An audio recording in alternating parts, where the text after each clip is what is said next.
Dr. Yvonne Burkart, welcome to the Urban Pharmacy Podcast, my friend.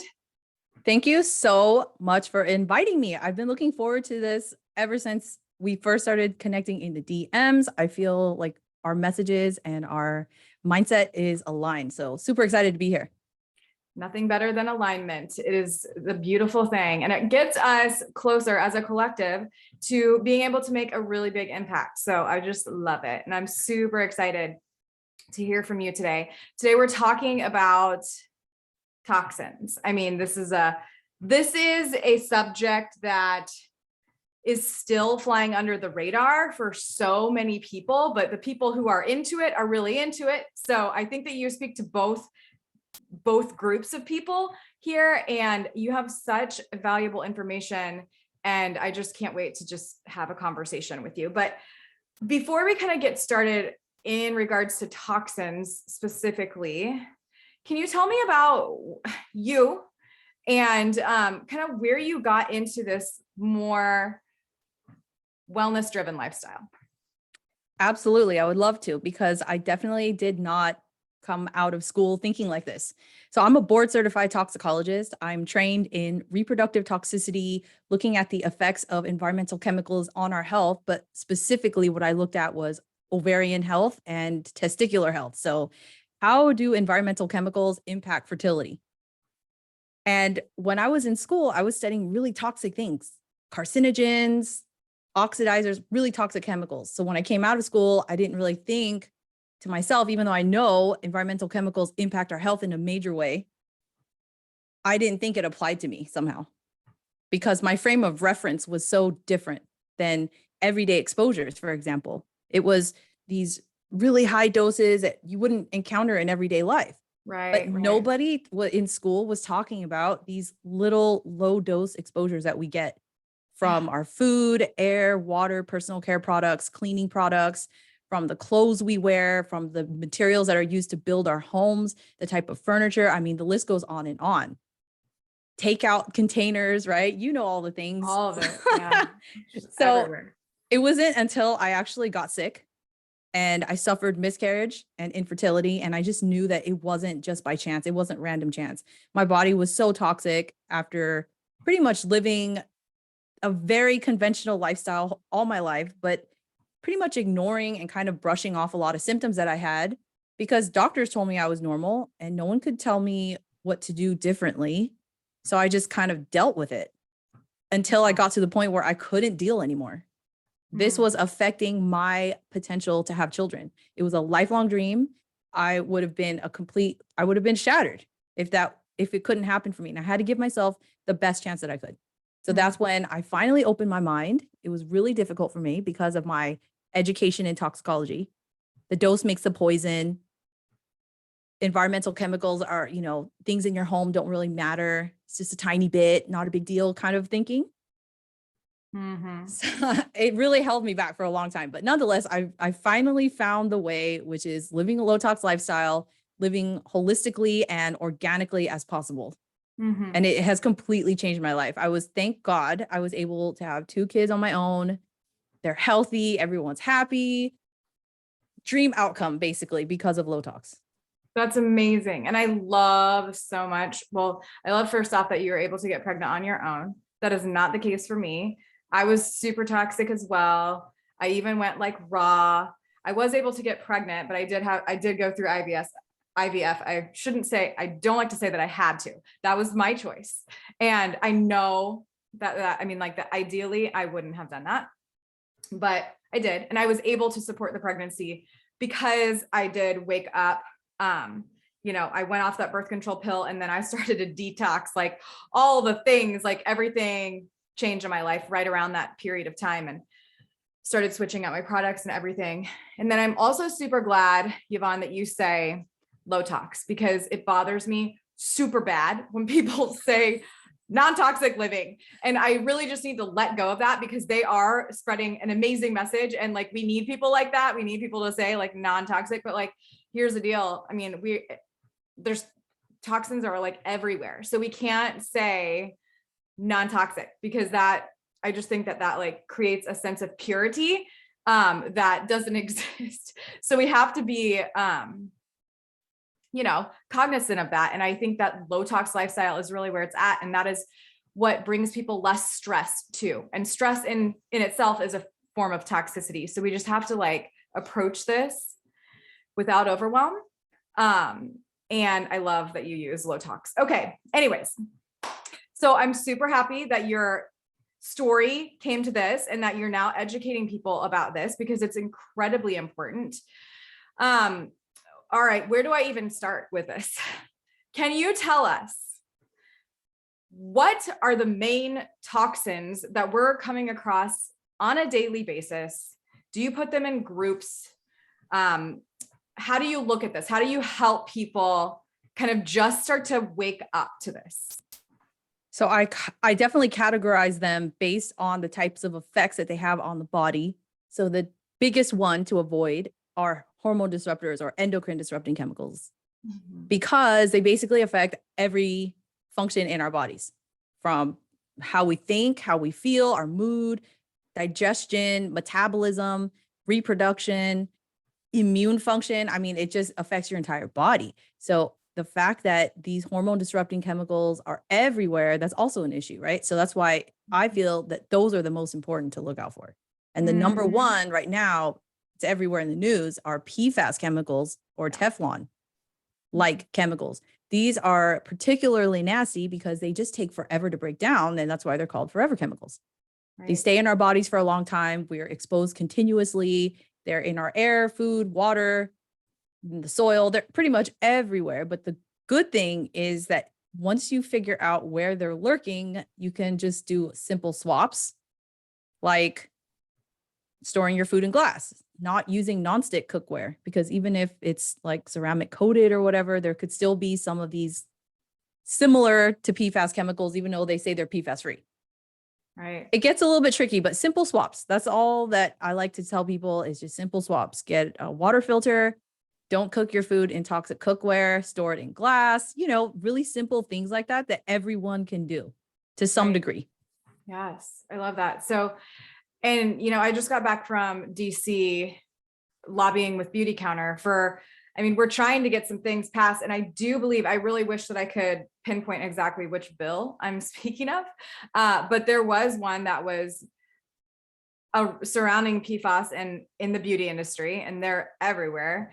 And, hopefully like this fragrance loophole, which I want to talk to you about too. Just fragrance in general. Hopefully PFAS will start to go down in beauty, like over the years. Hopefully these bills will be passed. But PFAS are showing up, like Yvonne said, like just even in the packaging of products that we have. So we have to know and beware of that, right? Like we might be getting a super clean product, but the actual packaging itself is like leaching these horrible hormone disruptors in it. And like, what is it? By like 2045 or something, the sperm count's going to be so low, right? These are due to these hormone disruptors, right? Am I right by saying that? Yeah, I would agree with that. I don't know about the exact statistic, to be honest with you, but there's definitely a trend, at least over the past 50 years. Infertility is on the rise, longer time to get pregnant. It could be a combination of things like women or men waiting longer to try for kids. That's one thing, but it's just the general physiology. Our bodies are more toxic. Our environment is more toxic. It's more difficult to get pregnant anyway, even if you do start younger. Yeah. So I wouldn't put it past, that statistic, because there are definite sperm count drops, sperm quality dropping, feminization of young boys. Women are not the only ones affected by hormone disruptors. I want to make that clear, because some people think, like men think, I don't need to look out for my products. I'm fine. But are you really fine? How much is your testosterone lower than it should be? Those kind of questions I think still need to be addressed. For sure. So where are we finding the worst? You mentioned nonstick, any nonstick cookware. Where are we finding the highest levels of endocrine disrupting chemicals and PFAS? Like, in particular, for women, is definitely cosmetics. But in the home, I would say for the general population, for everyone, men, women, and children, drinking water. Drinking water is likely the highest source of PFAS chemicals because it's in the tap. And if you're not filtering your water, or if you're using a filter that cannot trap PFAS, then you're still drinking it. And it's also coming in a lot through food as well, because not only of the cookware, but the processing and the manufacturing and the packaging, like you said. So the key is really filtering your water, getting away from processed foods in general. Oh, and they're probably not using filtered water to create these processed foods. So there's another hit, right? They're using Could be, yeah, potentially contaminated water, right? So cooking at home, super important. Filtering our water, super important. And trying to avoid any processed foods as much as we possibly can. Super important. Okay, so you mentioned taking longer to get pregnant. What else are these endocrine disruptors doing to us? Okay, so in addition to affecting fertility, they also cause, or at least are linked to endometriosis, polycystic ovarian syndrome, PCOS, diabetes, cancer, liver dysfunction, kidney problems, immune suppression, ADHD. The list goes on and on. I pretty much covered it, but and I used to suffer so bad from ADHD, like so terribly. I kind of forgot about that link. Does this go in the same classification, Yvonne, as these obesogens that we're hearing about now? Yeah, it definitely does. At least the PFAS for sure. Okay, yeah, because BPA, there are chemicals. PFAS, phthalates. Yes. And then what else is it that we want to avoid? Not just BPA, but BPS, right? Like they're using BPS instead of BPA. And BPF. And BPF. BPB. I mean, there's so many. I mean, it's basically plastic is plastic. Even if it's BPA free, that's one of the biggest scams of all time. It's still plastic, my friends. Just try to get away from plastic as much as you can. It's not possible to go completely plastic free to some degree, but what you keep in your house, get away from the plastic. It's not serving you at all. I mean, especially for food containment, right? Food containers. And that's what I really want to emphasize. I mean, if you have toys in a plastic bin, those are toys. You're not really eating it, right? So the route of exposure is different. So what you're eating and what you're breathing in, you really want to keep those clean, as clean as possible. Yeah. So speaking of plastic and toys, can you shout it from the rooftops as loud as you want to, or as quietly as you want to? How important is it? I mean, you're the expert here. Is it important to give our children as many naturally sourced toys as possible, especially ones that they're putting in their mouth? Or do you see these plastic toys as a problem? Because for me, plastic did not go into my son's mouth for a very, very long time. I would have to agree 100 bazillion million %. Okay. I can't agree more. I can't agree more because there's actually been found. So in those teething rings that have the water in it that you'll see at stores, they're plastic, they're kind of soft. So whatever is soft, moldable plastic definitely has plasticizer chemicals in it. The phthalates, the BPA, even if it's BPA free, BPB, BPF, like you just said, and they put hormone disrupting sunscreen chemicals in the plastic to prevent it from changing colors. Oh my God. Yeah. So definitely don't give your kids plastic toys that go in their mouth. I know kids like pacifiers or binkies. I would recommend natural rubber. I know it has a smell to it, but you can let that off gas. Try it with your child. If they don't like it, silicone is also a better option, but it doesn't biodegrade. So it isn't as good as rubber, but if you have an allergy, there's so many different things to consider, but just stay away from the plastic. Right? Okay. Yep. All right. You mentioned silicone. So hopefully I don't bounce around too much on this episode, but I feel like there's going to be a lot of keywords and I'm like, oh wait, hold on. Let's talk about that. Silicone. Now, where I stand with this is that silicone's cool. Like if you want to use stasher bags and stuff like that. But personally, I don't heat it anymore. I used to use it like in like molds and like Silpats and cupcake things and all that stuff. I don't any longer use that because I don't want to heat it. But is there any like new science out on that? Like, is it really unsafe? Like, is it fine to be using silicone in the oven? What do you think on that? I don't use silicone in the oven personally. I'm with you. I don't heat my food in it. I use stasher bags, especially after I've cooled the food. So Mhm. just avoiding heat contact, because the silicone can volatilize and it'll release silicone into the air and you can inhale it, especially if the silicone is new. So Mhm. right out of the box, you're using it first couple times. They've actually done studies on this. You can detect airborne silicone Mm. around your oven. Oh my gosh. So It not the has such a ideal. strong, it really does have a really strong smell when you first open up silicone. Yeah, exactly. Because they can Wow. volatilize. And crazy, I just read a study again. I found this like years ago, but I thought it was so crazy. They measured the amount of synthetic silicone in the air during the hours when people are getting ready for the day. Due Mm. to personal care product use, silicone can be released into the air. I was My word. I was pretty surprised because it's not heated or anything, but it's just enough people Wow. are using it. It was detected in urban air, so it wasn't in a closed space like someone's home. It was outside. I was What? like, "What? That is pretty nuts." Oh my word. And it's probably definitely being spread from aerosol. Can we touch on that and like Oh yeah. how peeps, we got to get rid of the aerosol. Like if you're going to use, if you got to use, look, I'm going to show, if you're watching this on YouTube, I have this little hairspray thing. I think I will have this hairspray thing for probably 5-8 years. I mean, I literally never wear it. I never wear it. I didn't even wear hairspray on my wedding, but, or maybe I did. I very reluctantly did. But anyway, yeah. Aerosol, like sunscreen and hairspray and all this dry shampoo that I definitely see my friends using. They'll just spray it. Like that aerosol is getting in your lungs, and it probably is pushing out those silicones and forever chemicals and all of that stuff too, right? Like, so that's an easy switch, right? Oh, Ditching the aerosol. super easy. I cannot tell you how much I emphasize getting rid of aerosol products. Just get rid of it. It's just you don't need it.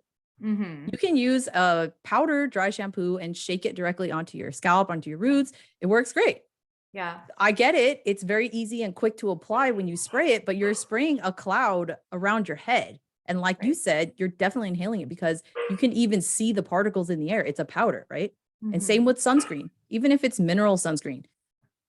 If you don't need to use an aerosol, don't do it. I mean, I don't really personally see a need for it myself. I just Right. have somebody else get the little area on my back that I can't reach myself, Right. because people say, oh, it's just convenient. But look at how much of it is actually being released into the air and not even getting on your skin.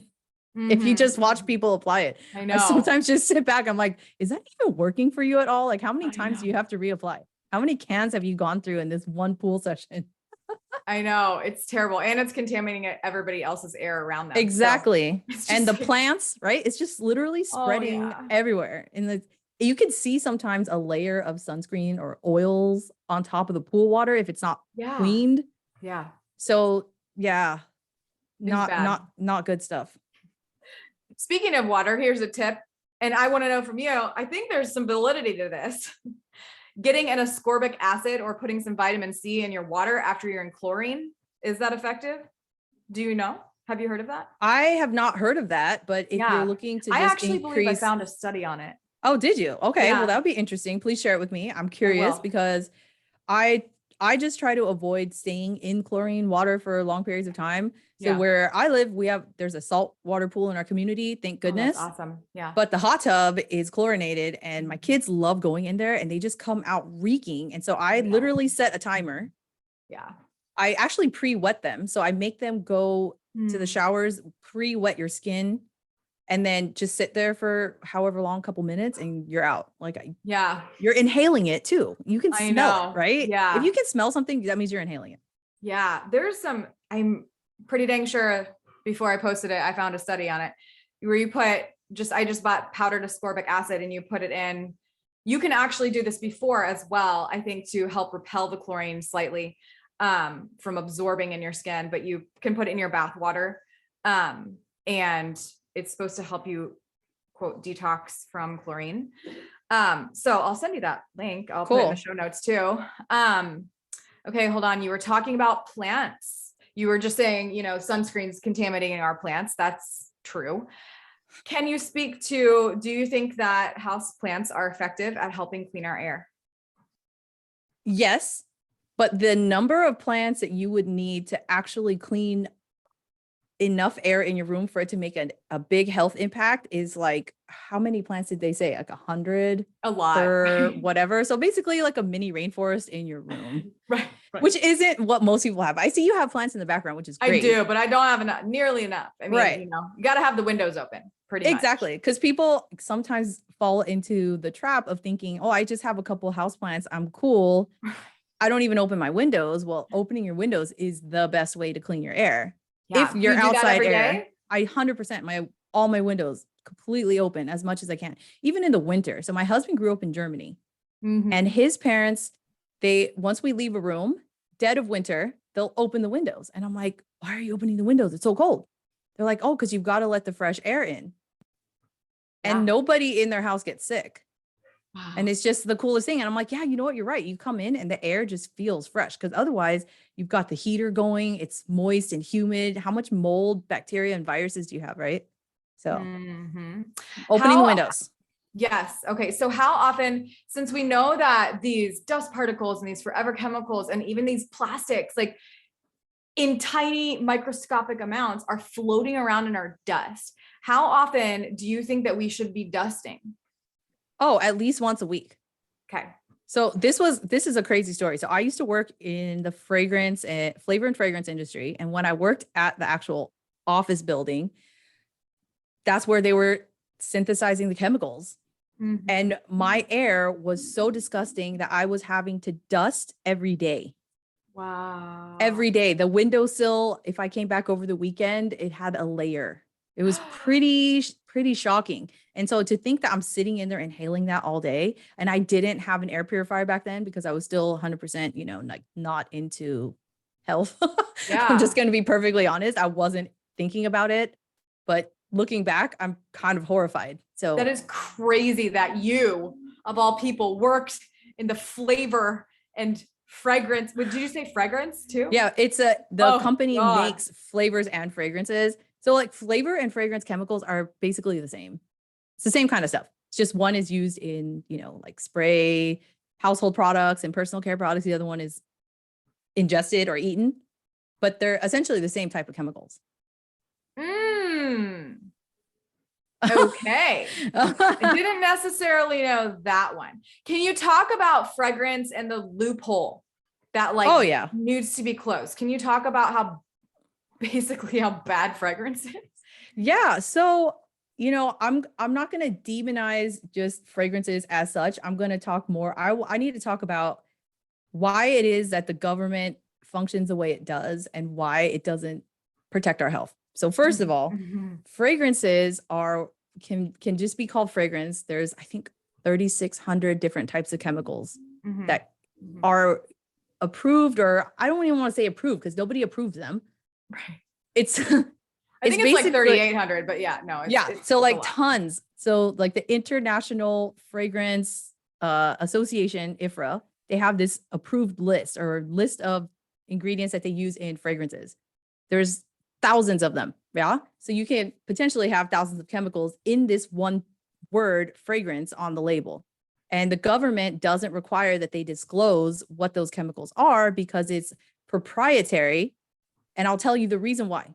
So the reason is that they need to protect their formula because they don't want competitors coming in, copying the formula and undercutting them and basically stealing their business. And it happens all the time. So you'll get like some companies will send fake people in, get a sample of your fragrance, and they'll do a chemical analysis, try to reverse engineer and steal your formula. And so, I mean, it's not helping anyone because people are still figuring out how to undercut anyways. So why not just disclose what the heck it is? Well, I know why, because the chemical names are a mile long and it would scare the hell out of people and they wouldn't want to use that product. Yeah. Yeah. I mean, but isn't fragrance where so many of the hormone disruptors and the phthalates and the parabens, like that's where they hide? Phthalates for sure. I have not seen necessarily parabens on the list as fragrance chemicals, but phthalates are fixative. So they make the scent last longer and in some cases can help the scent to become more pungent. So if you have like, okay, here's the story. I once visited a friend and she gave me a hug. She was wearing so much perfume that it stuck to my shirt. And I literally smelled it for hours, probably 6 to 8 hours after I saw her. So I was thinking, oh my gosh, there's definitely phthalates in there. I need to tell her. Yeah. It was bad. I've had fragrances last for several years. Yes. Like Wow. how does that work? You know, I that's know. kind of frightening. So yes, there are fragrance phthalates in there, endocrine disruptors, there's carcinogens that are approved, allergens, sensitizers, asthmagens, like oh my gosh, so many things. So many things in fragrances. So is there such thing as a safe fragrance? There are, yes. Okay. They're safer. I wouldn't say 100% risk-free. Safer, Lower low tox, right? yeah, Right. Yeah. lower Okay. tox, Okay, good to know. essential oil based, ideally. Mhm. And I would not apply it directly to my skin, and I definitely wouldn't spray it in the air. I used to do this spray and then walk through it kind of thing, so I can get like a nice even coating on Mhm. myself. I don't know where I Yeah. got that from. Maybe I saw it on TV or something. I don't know, but I would not do that now. I would put it on my clothes before I Yeah. wear the clothes. Like lay your clothes on your bed or something, spray it, and then put your clothes on. So then it's not actually coming in direct contact with your skin. Yeah, I love that. So do you believe that because I mean, and it's okay, like tell me the truth, because what I was told from like the scientific advisory board of Beauty Counter a few years ago when they were creating their holiday line, like we typically would only use like as a scent, it would only be like citrus essential oil. Like that would be the only like fragrance that would be in anything. But they did make a few different lip glosses in the holiday set that were using flavorings that were safer. They were sweetened with stevia. Now, what are your thoughts on that? And then I kind of want to talk about, I mean, okay, you say safer fragrances do exist. Now, do safer flavorings exist? And then we'll talk about natural flavorings after that. Yes. So safer flavorings would be your whole extracts. So like a Oh, mint yeah. oil, a vanilla, even like a vanilla absolute, right? It's just extracted in alcohol. Right. Throw your vanilla beans in your sugar. You know, it's totally safe. I mean, it came directly from the plant, from the food. Yeah. Okay. Yeah, they were like gardenia and now that I think about it, they weren't like vanilla cupcake or something like that. Oh They were all yeah. like more natural whole things, but I was a little skeptical. I'm like, what's that? Like what is the natural flavor? And then so when you see, Yvonne, when you see natural flavorings on food, do you buy it? It depends what it is. So generally speaking, I try to avoid processed foods, which is where you get flavors anyway. Let's say I want to have the one-off flavored water. If I decide to, if I'm thirsty and I'm out and about and I don't have my glass water bottle on me, then yeah, every once in a while, it's not really going to tip the scales. If you're eating 5 to 10 flavored foods all day, every day, then that's a different story. But if I just see natural flavor on the label, it doesn't send me running for the hills, but I need to know why it's in there. So for example, if you see it on your almond milk, why does almond milk need flavor? Right? If it's just plain almond milk, especially if it's vanilla, then you can get why they put vanilla flavor in it. But if it's plain, why is there flavor in it? I've seen it on, let's say, turkey, like cold cuts. Why is turkey flavored? Shouldn't it just taste like turkey? Like it must taste awful. They must have some other crap in there that makes it taste terrible. They have to cover it up with a flavor. That's often why flavors are used. So it's either to mask off taste, to make poor quality food taste better, so it's more palatable. They could sell more. I mean, there's so many reasons. But for example, if I was to get like a flavored seltzered water, it's like I know that water is not flavored. So if it's like pineapple, then I know it's I know what I'm getting myself into. It's a calculated risk. Yeah, it's not so frequent. I see it in so many supplements. I see natural flavorings and supplements like everywhere. And I'm like, oh, I don't know. It bothers me a little bit because it's a daily thing. You know what I mean? And so I'm kind of on the search for that. What do you think about citric acid? You were talking a little bit about mold. Do you know about how citric acid is grown now? Yeah, so synthetic citric acid can be made with aspergillus, which is the black mold. But from what I gather in the processing, it's filtered out. So there shouldn't be any actively dividing or alive black mold in your product, but you could still get whatever chemicals they were secreting. That's not necessarily going to be removed. Mhm. So there is risk there, but I wouldn't say, I mean, the amount of citric acid used also depends, right? It'll also affect Yeah. the overall safety of the product. But for example, if you get skincare that has synthetic citric acid in it, I don't think it's as big of a deal as it is in food because Okay. you're ingesting it. Yeah. Because this year I canned all of my tomatoes without citric acid because I was like, what? Like I just kind of recently found out like how it was created, and I did find a whole literal fruit citric acid powder, but it was made with like apple pectin and I don't know. I That's didn't end up, better. it's better for sure, but it was incredibly expensive. Like it was Oh, yeah. incredibly hard to find an actual pure citric acid because I think it's like 99.5% on the market is all synthetic now. So I ended up just using lemon juice. And in some of them, I took a risk. I'm going to say this out loud on air. I did not use anything in some of them, and I'm doing a test. So I'm going to see if when I open it, obviously, if there's any signs of contamination, we would not eat it. But I'm like, do I even need to be adding this, if I'm keeping the kitchen clean and all that stuff? But anyway, that's a whole other thing. I would love to know from you, Yvonne, what are your, like, as the person who you are, because I know we're wrapping up here, what are the things that you do on a daily basis in your life to help reduce environmental toxin load? And in addition to that, does the dose make the poison? Ooh, I'm going to answer the last question first. The dose Okay. does not always make the poison. It does not always. There are some that do, but the ones that we are concerned about in our everyday environment, like the hormone disruptors, they don't follow that. Dose makes the poison. So a little bit does matter. Okay. Then the other thing that you asked was about what are my daily habits to help reduce my toxic exposure. So first of all, I definitely open my windows, take off my shoes at home. I drink filtered water. I make sure that I'm pooping all the time, sweating. So I don't use any sweat blocking products like deodorant. Mhm. So just keeping my detox pathways open. I eat I don't use disposables like one-time single-use plastics. I definitely avoid those. Glass as much as I can. What else? Just thinking out loud. Yeah, just trying to eat as many whole foods as I can, just trying to avoid the processed stuff. Cause I Yeah. used to be a snacker. And yes, there are healthier snacks, there are lower tox snacks, but it's still processed nonetheless. So I do watch that. I'm very cognizant of that. Yeah. And getting movement. Oh my gosh, getting outside and playing with my kids, getting Yeah. off the devices, get off the devices, get outside. That's a big one for us. Right. I love that. Those are all really, really good and helpful tips.